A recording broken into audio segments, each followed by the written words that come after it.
اس لیے میں اسپیکر صاحب آپ کے سامنے اس ہال کے سامنے اپنے سارے پاکستانیوں کے سامنے رکھنا چاہتا ہوں کہ سارے اپنے اختلافات ختم کریں. میں سب کے پاس جانے کے لیے تیار ہوں. ہم سارے بیٹھتے ہیں. مولانا صاحب سے میری آج کل کافی کشیدگی ہے. میں مولانا صاحب کے پاس جانے کے لیے تیار ہوں. میں سب کے پاس جانے کے لیے تیار ہوں. لیکن میں چاہتا ہوں کہ اس وقت یہ پاکستان کا ڈیفائننگ مومنٹ ہے. میں آپ کے سامنے کہنا چاہتا ہوں چودھری نثار صاحب آپ کے سامنے کیونکہ آپ مجھے جانتے ہیں, مجھے اتنی ایک شرم آئی کہ یہ امریکنز ہمیں کتنا نیچا سمجھتے ہیں. یعنی یہ ہمیں یہ غلاموں سے بھی نیچا سمجھتے ہیں.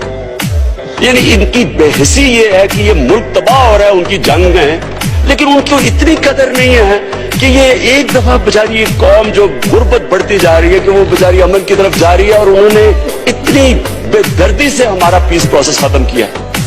یعنی وہ ہمیں کتنی حقارت سے دیکھتے ہیں کیونکہ ہم خود غلام ان کے بنے ہوئے ہیں. ہم ڈالر ہاتھ پھیلا کے ان کے سامنے کھڑے ہو جاتے ہیں.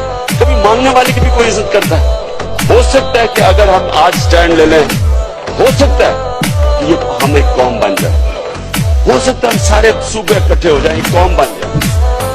ایک قوم بنتی ہے خودداری سے, بیکاری قوم نہیں بنتی. بھیک مانگ کے اور قرضے لے کے قوم نہیں بنتی کہ جی وہ پیسے بند کر دیں گے, وہ یہ بند کر دیں گے. یہ وقت ہے لا الہ الا اللہ, اللہ کے سوا کوئی خدا نہیں. قوم ایک خدا کو جو ماننے والی قوم ہے, اکٹھی ہو, سب اکٹھے ہو اور ہم فیصلہ ہم ان کو کہیں امریکنز کو کہ اب ہمارا جو پیس پروسیس شروع ہونے والا ہے. جب تک ہمارا پیس پروسیس چل رہا ہے, آپ نے کوئی ڈرون اٹیک کیا, ہم دو ہی چیزیں کر سکتے ہیں.